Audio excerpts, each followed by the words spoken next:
Assalamualaikum, hai semua. Menu kali ni saya akan kongsikan asam pedas daging tetel. Rasanya menu ni memang kegemaran ramai ya. Padanannya cukup mudah, nasi putih ditambah dengan telur masin, ada sedikit sambal belacan. Dah cukup menggoncangkan selera makan. Memang sangat sedap. Okey, jom kita tengok bahan dan cara penyediaannya. Okey, first kali saya gunakan daging tetel. Okey, saya campur juga dengan sedikit perut lembu Okey, kesemua daging ni dan perut ni lebih kurang beratnya dalam 1.7 kilo, tapi saya gunakan 1 kilo saja. Okey, saya rebus kesemuanya, nanti saya agihkanlah ya untuk buat asam pedas, dan lebihan tu saya akan simpan. Okey, masukkan dalam periuk.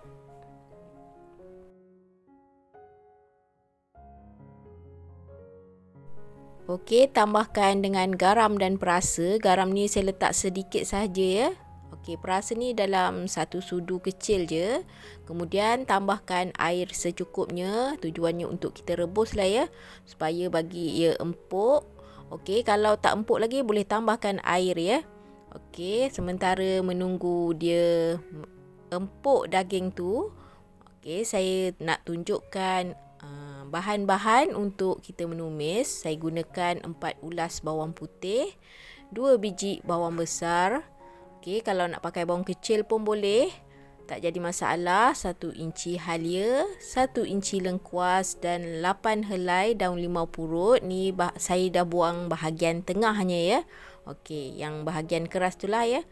Okey, tujuannya supaya tidak pahit masa kita masak nanti.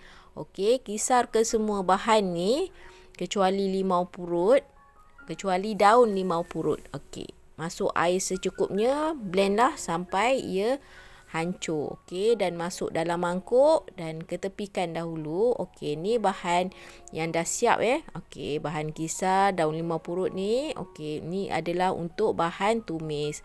Okey, tak lupa juga saya gunakan 6 sendok cili kering kisar Kalau korang tak suka pedas, boleh kurangkan sedikit.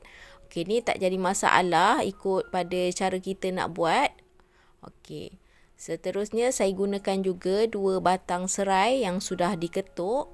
Okey, 3 biji kentang ni saya dah kupas kulit lah Okey, 1 biji ni saya potong kepada 4 bahagian lah. Okey, macam ni lah cara saya potong. Okey, kemudian saya gunakan juga kerisik ditambah dengan sedikit lada hitam lada hitam kisar. Okey, jom kita start masak. Okey, first kali masukkan minyak dalam periuk. Bila minyak dah panas, tumiskan bahan yang sudah kita kisar bersama daun limau purut. Kacau ke semua bahan ni sampai ianya naik bau dan sedikit garing Okey, kacau perlahan-lahan.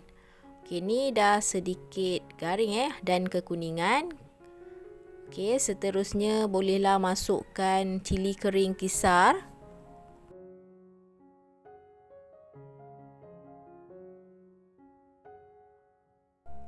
Okey, kacau sampai ianya pecah minyak ataupun terbit minyak.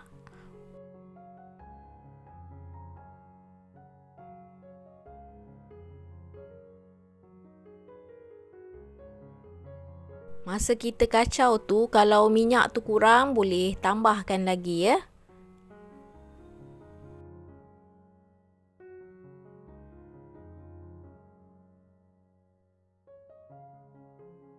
Okey, cili kering dia pun dah terbit minyak dan masaklah ni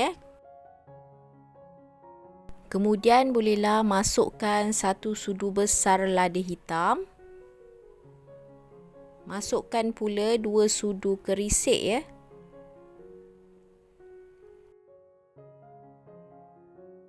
Okey, bolehlah kacau bagi sekata.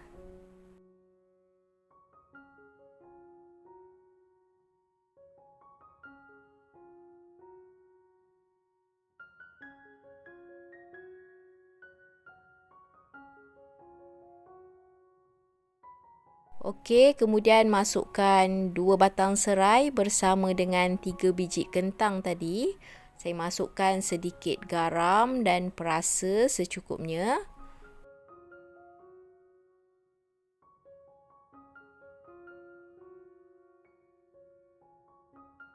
Okey, ni saya masukkan serbuk kunyit lebih kurang dalam 1 sudu.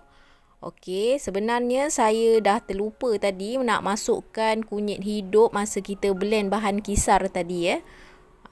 Okey, tapi tak apalah, tak menjadi masalah, boleh masukkan serbuk kunyit. Penggunaan kunyit hidup sebenarnya lagi sedap ya. Okey, sebabkan terlupa nak buat macam mana. Okey, masukkan dalam 3 cawan air.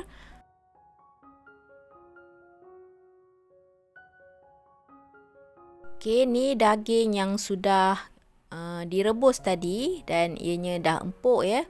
Kemudian bolehlah masukkan dalam asam pedas yang kita tengah tumis tadi. Okey, saya masukkan lebih kurang dalam 1 kilo ya.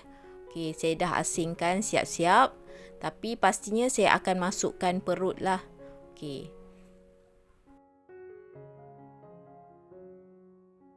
Okey, kacau kesemua bahan tu supaya bagi ianya berasa dengan bahan-bahan tumis kita tu.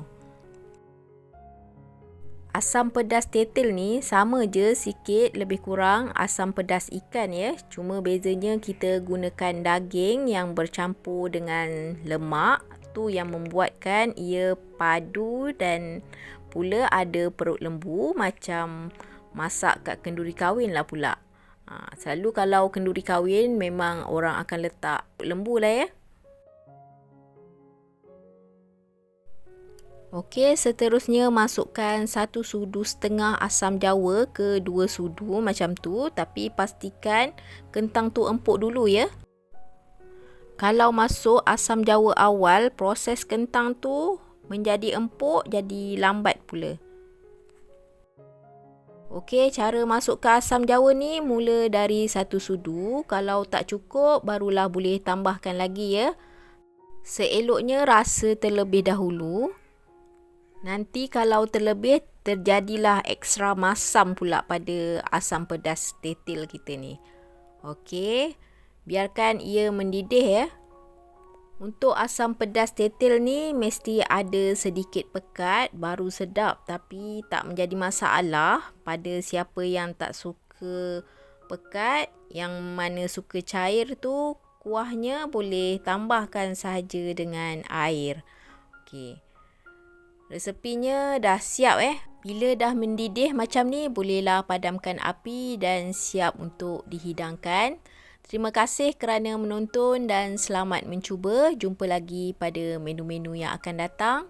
Jangan lupa like, komen dan subscribe serta tekan butang loceng supaya tidak ketinggalan video yang seterusnya. Bye!